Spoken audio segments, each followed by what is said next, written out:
All right. Jack? 30 How about seconds. that? Is that better? Oh, no, no, no, no, no, no. Or that? No, no, no. Okay. 20 seconds. Okay. This. Yeah, This is that'll probably work. right. For the drive-in? Although, Christopher, 15 seconds. people need to see your eyes. That's fine. That's fine. You're really Your trying to eyes are cover very the last, important. You have 10, 9, okay. 8, no, black and white's good. Black and 7, white's good. 6, I'll do faded. It 5, sort of fits. 4, 3, 2, 1. Well, I really love documentary features. I really love documentaries. But all of these films were really quite special. I mean, every one of them builds a whole universe in a short amount of time. Some of them were incredibly political and poignant and speak to the moment. And some of them speak to moments sort of truer than the moment we're in, sort of broader in bigger kind of places. But I guess it's like one cannot look at a compilation of work without sort of talking about Laurie Falco's film first. I mean, this is truly an amazing thing. This is an experience we don't get to see. But here today, we're going to have one of our filmmakers, Christopher, ask Laurie a question. So go for it. You're muted. I think I know how to use Zoom. Lori, it was such a pleasure watching your work. I just wanted to ask you if you've been reflecting at all on Chrissy Teigen and John Legend. Chrissy's own disclosure of her miscarriage is really, I mean, Black Twitter is talking about it quite a bit, and I'm wondering if you have any thoughts about that. No, I'm not, I like John Legend and I like Chrissy Teigen. I find them amusing, but I don't follow them. It's not totally my world. But it's exciting that it's not my world, but that news was important enough and she documented it beautifully and honestly enough that it made its way into my world. And I was really moved. And it was oddly like on the same day that a good a friend's good sister had posted her current or recent miscarriage story, and then there was like an article on Slate, someone telling their own miscarriage story when they were traveling up Highway 101 in California, and that the timing of the miscarriage was the same timing as the trip. This was all within like 2 days of each other this week, and so like I feel like I'm happy to think that spontaneous might be a part of this general move towards like, you know, admitting to these stories and airing it out and letting women know that it's pretty normal. But what makes the film so well extraordinary is that it's beautiful. The writing is really beautiful. The images are really very powerful. But to experience that, which is something that, of course, I will never deal with in my life, although we deal with different things.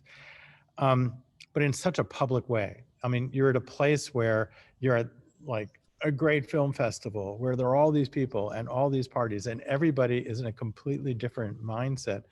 And you are having not one frame of mind to deal with, but a second one. It's like you're making a film while you're going through one of the worst things one can go through in your life. That is just an amazing thing to sort of keep your like consciousness about it and still be aware of what you're trying to do. Why did you even want to make this film? It's a good question. I knew, so right after it happened, what could I do? I came home and I started to tell the story to friends who maybe knew that I was pregnant and I needed to catch them up or whatever. And I realized that the story was full of these strange and funny tidbits. And so as I told the story with detail, people would laugh or respond in an interesting way. And so then I started to write it down and sit in a coffee shop and type and type and type. And I remember being pregnant after that with my actual child that I have, and still typing memories of the miscarriage story, and like with tears rolling down my face in a coffee shop because like it was all coming together. And then I kind of thought I was just writing And it. people looking at you like, what's wrong? Yeah, what is wrong? Well, no, they were like, oh, she's pregnant. She probably just cries all the time. But then, and I thought it was just going to be like a blog post because I read so many other women's stories and it helped me through it. And so I thought I want to put mine out there and it's just one more. but like over time I realized like I just started getting more and more images in my head, and I thought of the image of the me, like the woman's torso, like laying down in my backyard, and focusing on the torso as if it's the storyteller, because it's where all these laws are built around this area, and all of our attention goes around this area of the woman. And once I kind of came up with that visual metaphor, I got stuck on it, and I was like, okay, this isn't just a blog post or something. This is something that I can communicate through images, which is generally how I communicate. And thank you for doing that. It strikes me, that it's one thing to write the words, one thing to sort of put the images together, but in the process of post-production, you are like going over this moment by moment and revisiting, and sometimes you can separate that as just an image in what you're doing, but there's sometimes when it has to be like reliving the experience like over and over again, and then again showing it at festivals, which has its own set of kind of irony to it, because you're there at a festival talking about showing it at a film at a festival.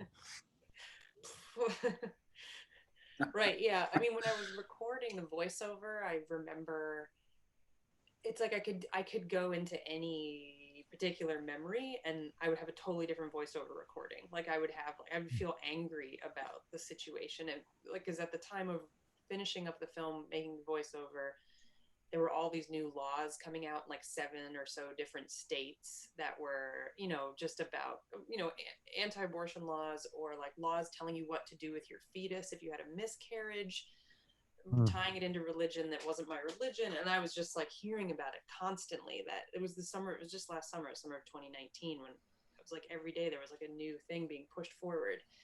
And so that I would take sometimes that anger into my voiceover, and then I would listen back to the voiceover and be like, oh no, this is not right. Like it's like I'm just sort of like snarky and angry the whole time. Then I would try it again, and I'd be like, okay, I need to sound more sad. And then it would sound like fake sad. And then I would just be mad at myself for overperforming. And it took a while for me to just like, I almost had to make notes about like the right feeling for the right moments that matched what actually happened. Like I am angry here, and I was snarky here, and this is funny, like too. Like I have a Quentin Tarantino dig for some reason, but that's funny to me. Is that the leather seats? Is that the leather seats joke? Oh yeah, the leather seats joke. Is that the Tarantino reference, or? Yeah, I was like crying in the Reservoir car. Dogs. You started laughing, and yeah, exactly. And like, seeing a celebrity, and like, is that moment funny, or is it? Yeah. It just felt. Oh, the John Hamm thing is great. I think that's so great.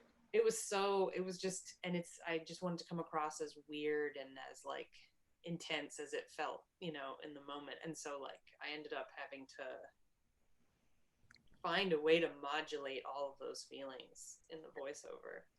But it also makes it much more powerful, because if you have one tone, it's like hard to sustain that. And then have these other moments that, bring it down, help the moments that are more powerful just resonate at a higher level. So, I mean, and it's not an easy thing to achieve. I mean, yeah, I can't imagine recording those lines over and over again. I just, I don't know that I could do it. After the third take, I would say, fuck it, I'm not doing this. Could I ask more, Laurie, about your technique? Did you actually go back like a detective and collect evidence? Because you had all these, you had like evidence, I guess.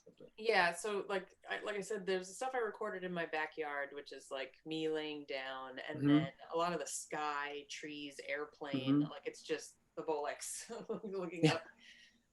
Because I wanted something to feel current and to feel like a space where this person might be remembering what happened.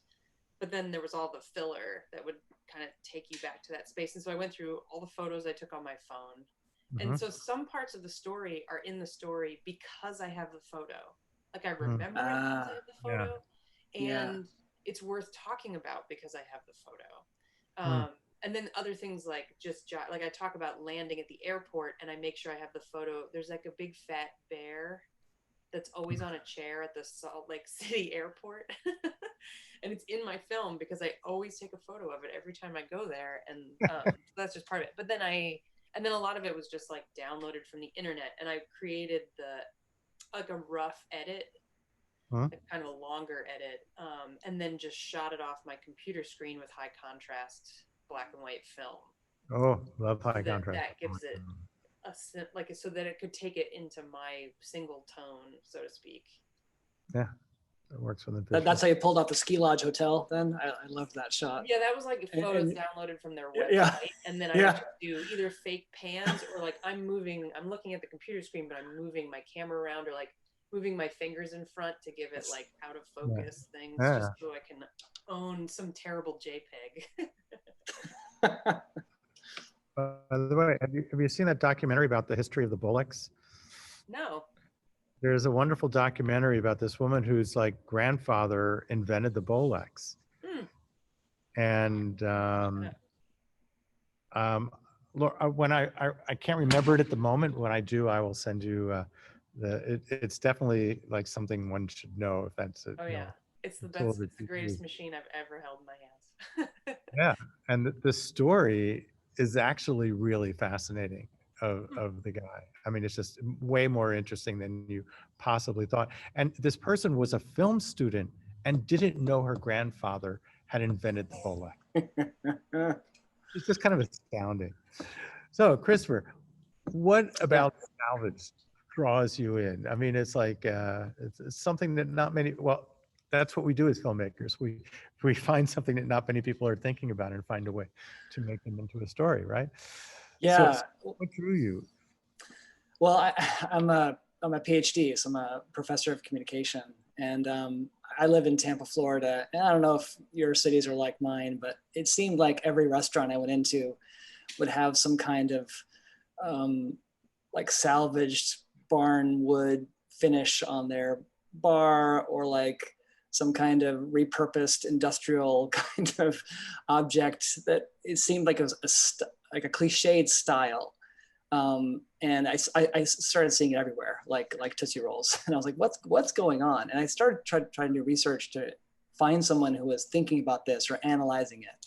And I had some theories about rustic authenticity in an age of like, I don't know, Apple design and things feeling too modern and too seamless, and people like things with pockmarks and texture to make them feel, I don't know, connected to the past in some way.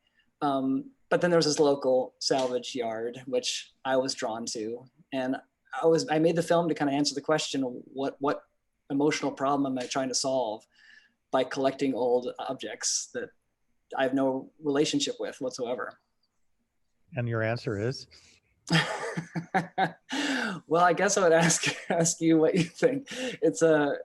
Salvage is sort of meant to be evocative.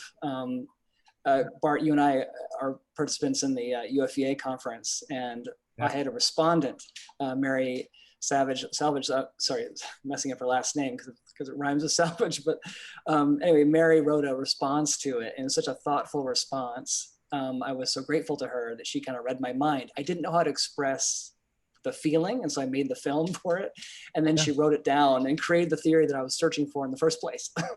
So it's actually going to be published online in a journal, that the film and her writing is going to be paired up next to each other. That's really great. You know, but yeah, but it resonated with her because she's like, she's like, I obsess with this stuff, like mid-century modern stuff. She's like, I have this obsession about going to flea markets and finding these old materials, and for her it resonated with some sort of obsession she couldn't quite put her finger on. I think it's about feeling a sense of, I don't know, heritage when people are mobile and they don't have heirlooms that are passed down anymore, because that drags you down. Yeah.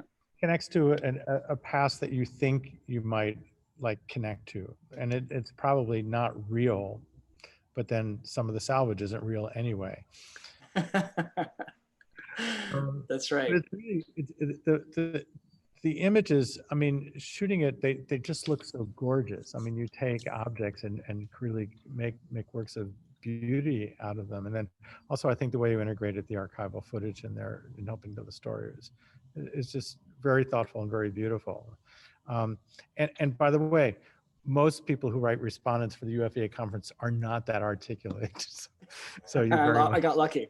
I got lucky.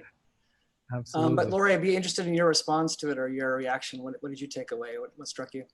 Well, I'm curious about those voices telling their stories, like the haunted, how did you phrase it? I looked back at the descriptions of the Reliquary. the souls of disgruntled workers. Yeah. Where did those voices come from? Is that because they like some of the are they performances? Yeah, 2 are written and then 1's my uncle. So the first 2 I wrote. Yeah, my partner Libby spoke the first one, and that's the secretary in the accounting business who's probably been sexually harassed by her boss and is now being objectified again in the form of the machine. And then of course the colonialism and othering when you are a tourist and try to gain some kind of like souvenir. But then the last piece is my uncle telling the stories of his youth, and I guess that's the angriest part of the movie. That we fetishize working class objects, but then we're completely marginalizing unions at the same time. And he has a real like emotional turn in his voice too, where it's like it's really kind of a surprise, especially if there's any part of me, because when I'm watching it, I didn't know like if they were written or if they were real interviews or something. And as you're trying to like navigate that. And then in that third one, it just feels so real all of a sudden that it just makes it's just a really interesting space to be in, maybe to hit a real nerve and a real emotional thing while you're looking at like cold hard objects. Right. I think that moment really like got to me. Thank you. That means a lot coming from you. You're very good at that, so thank you. Well, guys, unfortunately, we need to shut this down for the night, and you guys are closing us out. I have to say that I'm just so thankful for both of you to take time later on a Saturday night to come and talk to you. Both of these films are just truly extraordinary, and Laurie, I love your work. I mean, I love both of your work. It's really, really an honor to have you as part of our festival, and you spend time with us and talking about it. It's just really great. Thank you so much for having me. And likewise, good meeting you, Laurie. Yeah, nice meeting you too. Let's all talk soon. Sounds good. We'll be in touch. And I will say, I think it's called Beyond the Bolex is what I think it's called, but I think I could probably find a link to it someplace. But it's something you should definitely see. Yes. It's very cool, guys. Thank you so much, and please send me more work. I always You can count on it.